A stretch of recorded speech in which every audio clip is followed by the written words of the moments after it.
It's important that you allow the oven to cool completely before any type of cleaning.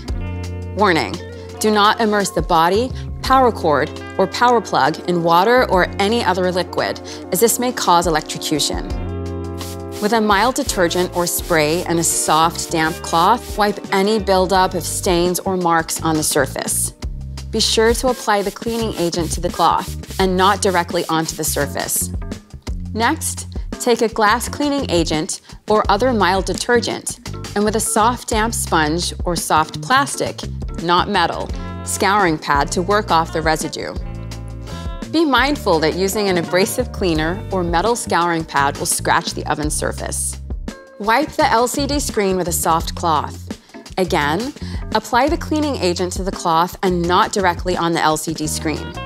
Let all of the surfaces dry thoroughly before you plug in and turn on your smart oven.